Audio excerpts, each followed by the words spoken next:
Hello and welcome to Run It Back on the Raptors Republic Network, the podcast where we recap everything Raptors 905 and Raptors, running it back on all the action. I'm Zulfi Sheikh here, joined by Cody Wiles and Kyle Remnerine, as always. And fellas, we do have a lot to talk about. The 905 are off to a perfect start, the best in franchise history. There's been some key players contributing up and down the roster. And as always, we are going to talk some Raps as well. But before we get into it, like I always like to do, how are we doing, gentlemen? Cody, how have you been, my man?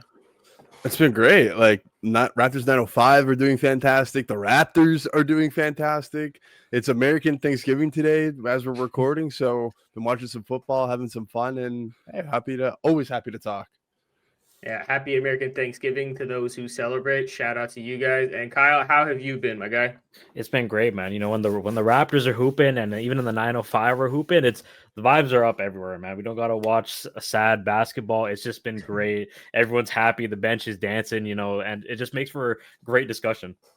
Yeah, vibes are most definitely high. But before we get into it, like I always like to say, please be sure to subscribe to the Raptors Republic YouTube channel. Like this video if you do end up enjoying it, and comment down below. But boys, let's start talking some actual hoops.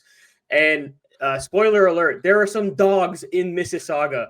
The Raptors 905, as I mentioned, are off to a franchise best start. They are 6-0 for the first time in franchise history.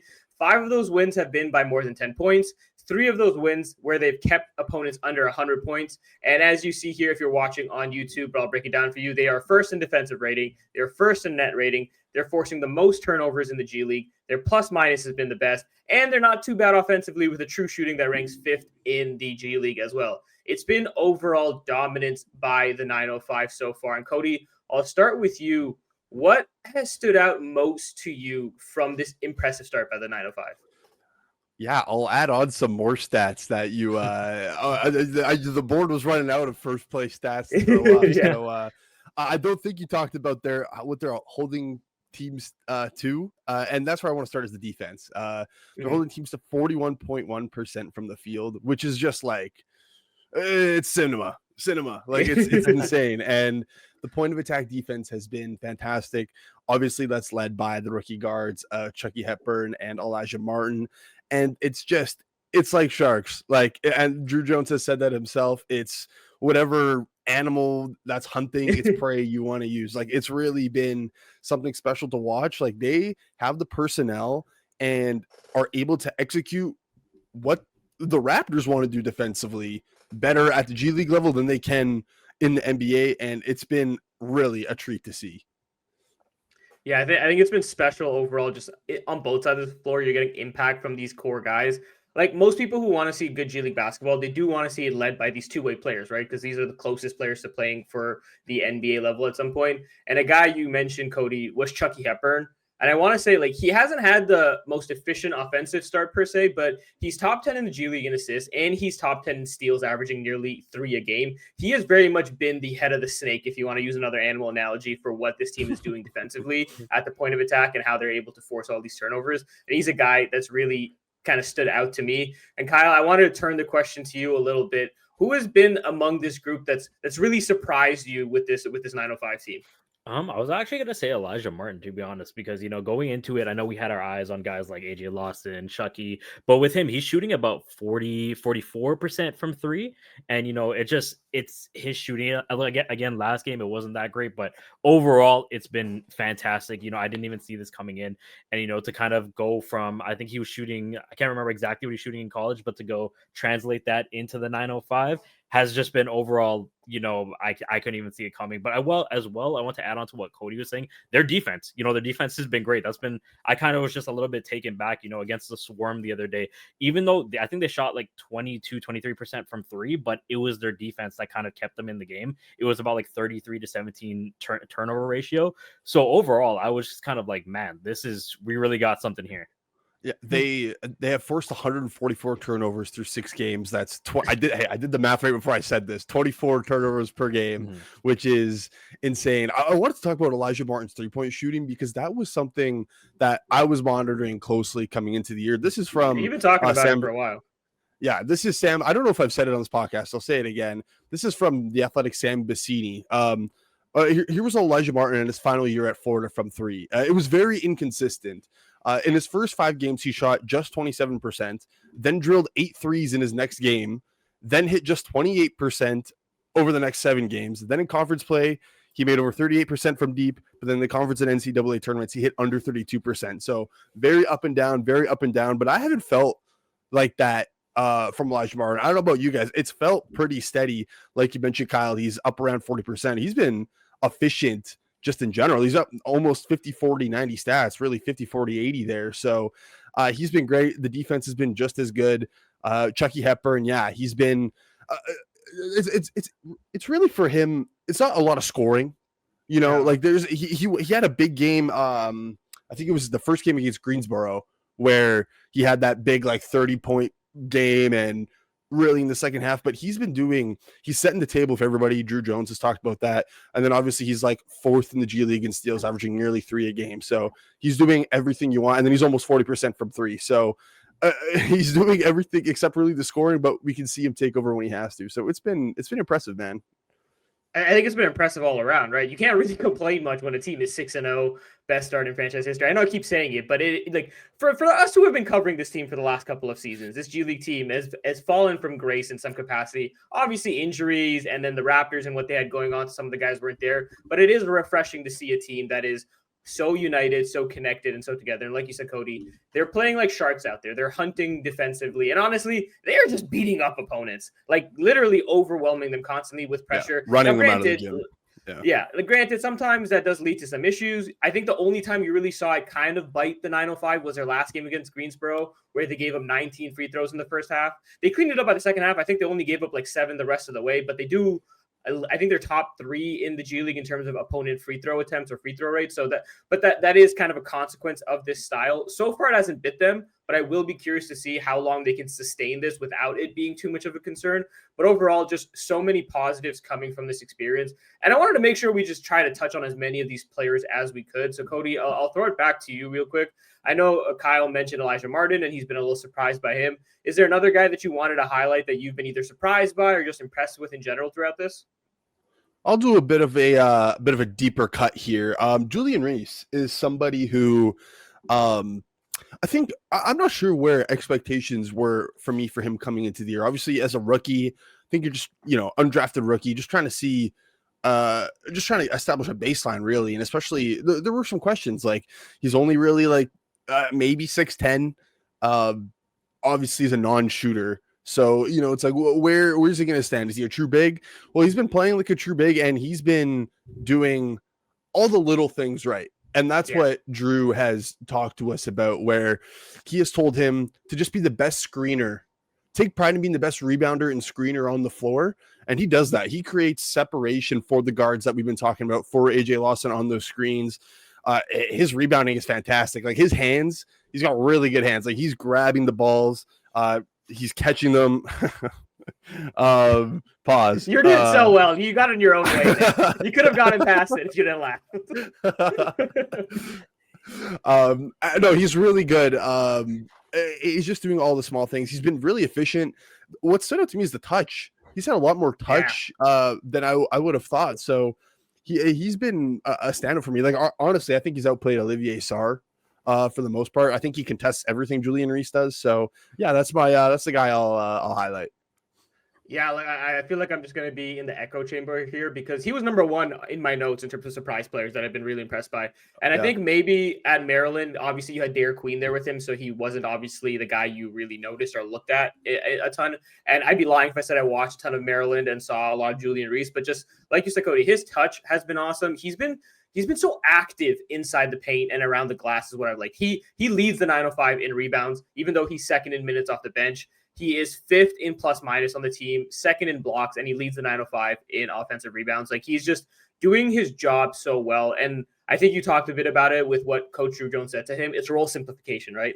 Go out there, do these couple things really well. And he has done that. And for a guy who's as young as he is, that's coming into his first pro season, I think it's been awesome to see him stand out in that way. But Kyle, I want to flip this a little bit to you. I know a lot of people are going to be interested in the two-way guys. So you talked a little bit about Elijah. We talked a bit about Chucky. But there's a guy here that's leading this team in scoring that we haven't really talked about much yet, right? AJ Lawson. I think for the most part, has lived up to his billing. But what have you seen from him, and what do you make of AJ Lawson's start so far? AJ Lawson was the guy I remember I said when we first talked about the kind of the season preview, just I kind of had my eyes on going into, and being one of the two-way guys, I just wanted to see like how if he was going to keep up the good play we saw from last year. But going back to his recent games, 23 last game, the game before that 27, game before that 21. So he's been rather consistent too with his shooting and everything, and overall just it's been fairly impressive. The only thing I've kind of been looking at a little bit is he's kind of been up there on the fouls. I've noticed 4 personal fouls. So that's the kind of thing worrying me a little bit. But overall, just I've been impressed. 4 from 8 from 3, shooting the ball consistently, showing he could do it on both ends. But yeah, overall, he's been great. Is there anything much I can really add on? Yeah, I will. I would love to. I'll add on to that. Yeah, I think we all know what AJ Lawson is offensively. You know what I mean? Like, we know he's going to hit shots off the catch, some with movement. We know he's going to be a monster in transition. We know he's going to use that quick first step to get downhill and attack the rim. But what has really stood out to me is the defense, which has been improved. Like last year, and I think he would say this as well, and Drew's talked about it as well, a bit of a turnstile last year, and I wasn't very impressed. I wasn't impressed at all. And then Summer League, that was a different showing. Like, he put in a ton of work at the point of attack, and then carried over into preseason, and then it's carried over into the G League season. And he's been pretty good, I would still say, at that job. Like, he's the culture almost around him he's like helping spearhead this, which is something that a year ago I would not have said. But yeah, he's on track for another all-star season. I mean, shooting over 40% on 8 attempts per game from 3 is just nuts. He's also at 50% from the field. One thing I also have been watching for him is his efficiency around the rim. I need to go and like track and see, but off an eye test and off a feeling and just watching him, it feels like it's been a bit better, and it feels like the decision-making when it comes to that just sort of downhill. Like, a lot of times last year was we're not seeing sort of things develop, and we're just like head down trying to get to the rim, which like with his burst, I would try to as well. But I think he's been a lot better at managing the game around him, if that makes sense, and sort of picking and choosing a bit better when to hit those spots. And yeah, he looks great. Like, the whole team looks great, man. It's so fun. Yeah, like, it's funny, Cody, watching him as well. I think I'm in line with you on the eye test. Again, we don't have the numbers to back this, unfortunately, at the G League level. But if I had to guess, I would say his rim frequency is down, but his efficiency is probably up. Like you said, he's not bowling down with with the blinders on as much. And for people who are looking for that synchronicity between the G League and the NBA roster, think of AJ Lawson playing a bit in that Brandon Ingram role. Like, he is their primary scorer. He is their like clutch efficiency type of guy. I was talking to Ian about this, who also writes about the 905 for Raptors Republic, and he's very big X's and O's guy, and he talked about how AJ Lawson is getting those Iverson cuts that you see Brandon Ingram getting at the NBA level, right? Especially on sideline and baseline out of bounds plays and stuff like that. So he has been relied on as that go-to scorer. He's been doing his part there. And like you said, Cody, the defense has also been coming along. And I'll say, to his credit, they're not trying to hide him on defense anymore. Like, I think Drew and him basically mentioned this, like, he needs to be a part of this defense. He needs to be a contributor defensively. And when we talked to him, Cody, at the beginning of the season, I remember how he was like, I'm here to prove that I'm an NBA player. And I think we all know he can be an NBA player as a scorer. It's, can you do it on the other side of the ball? And so far, being part of this unit, I think, is doing a good shot in terms of making a case for him. Yeah, and it unlocks more to his game, because when he can help create these live ball turnovers, then he's getting out and running, and then it's a treat to watch AJ Lawson in transition. So it's unlocking more of his game, and it's been a treat. Let's just hope it keeps going, because it's been a great start. Only team undefeated, and the 3 2-ways we've all talked about have been a big part of it. Yeah, and it's surprising that we haven't mentioned this guy's name yet, and I did want to make sure we talked about him. Even though Jonathan Mogbo has spent 5 games with the 905 out of their 6 games, so the second-year forward has spent a lot of time in the G League. Obviously, he has been out of the Raptors rotation, and so this is a way for him to get extra reps. And he's been pretty solid in 5 games. He leads the 905 in blocks. He's second in rebounding. He's third in field goal percentage. He's been doing a bit of everything. So, Kyle, I'll start with you. What have you been noticing from Jonathan Mogbo in these G League minutes? And I'm sure a lot of people are curious.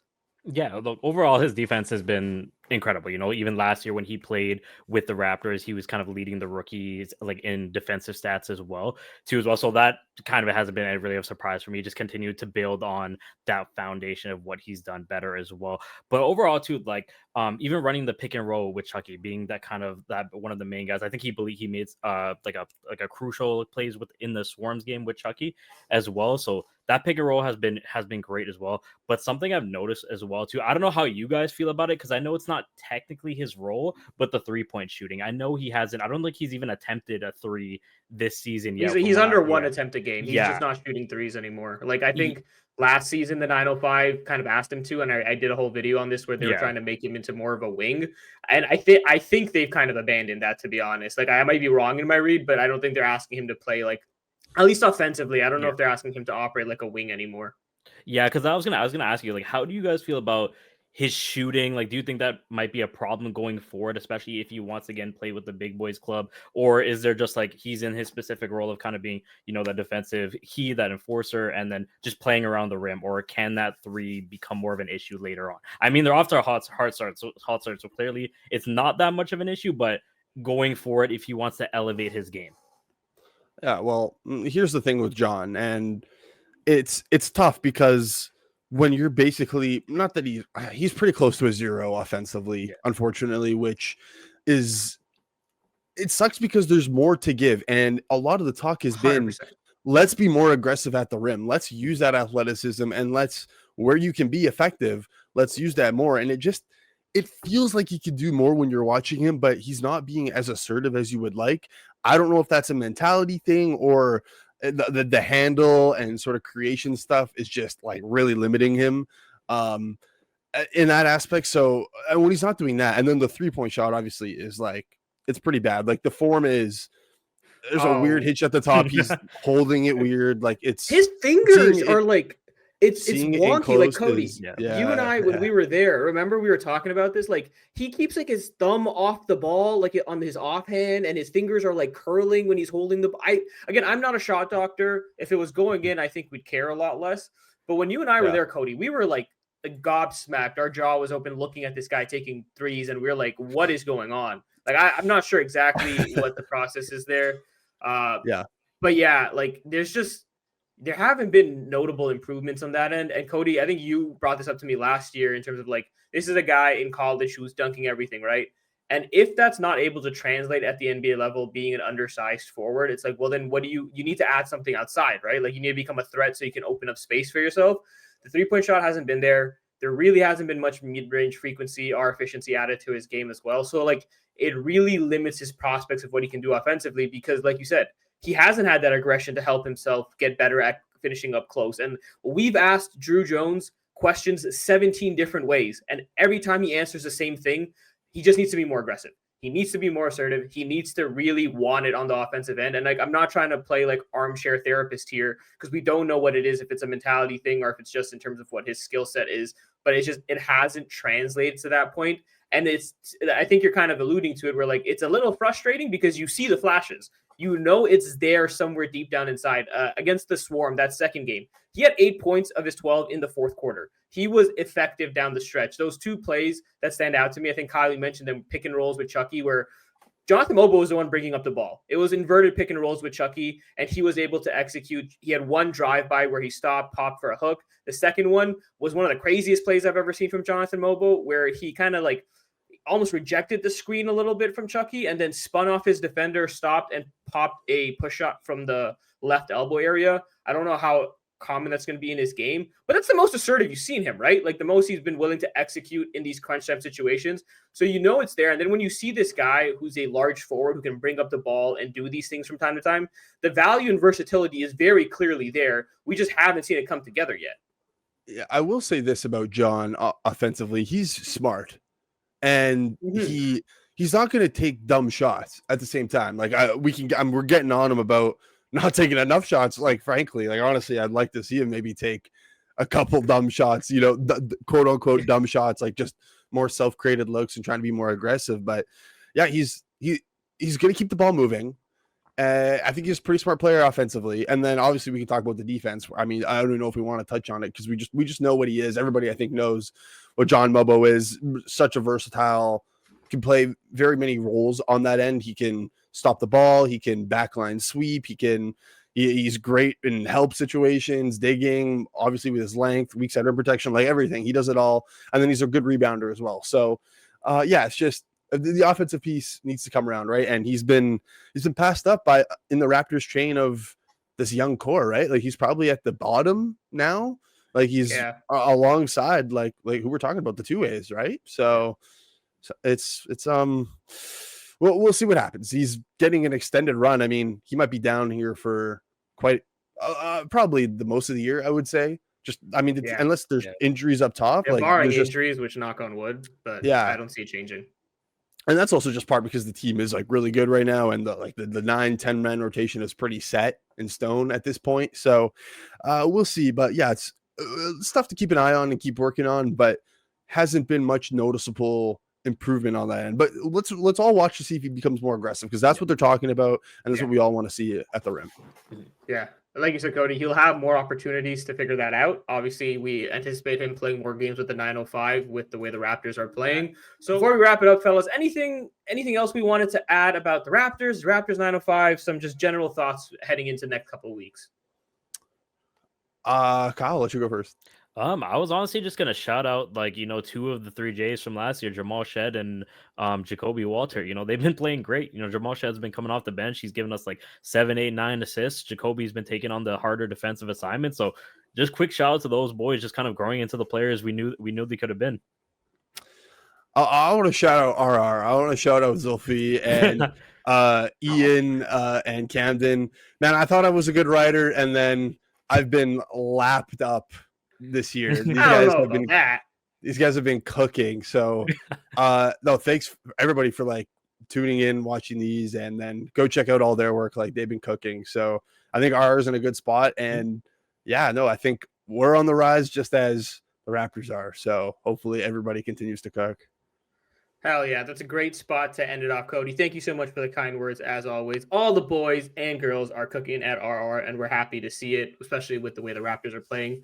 But thank you to everyone for watching and listening to this episode of Run It Back. We obviously got to share some insights and thoughts on the Raptors 905 and the Raptors, two teams that are balling. But as always, don't forget to leave a like on this video if you enjoyed it. Comment down below what you've thought about the Raptors 905 and the Raptors so far. Subscribe to RR and all that good stuff as always. And like Cody said, check out RaptorsRepublic.com. There's a ton of awesome work happening there. But that'll do it for myself, Cody, and Kyle. We hope you all have a great rest of the week. We'll return next time when we run it back. Peace.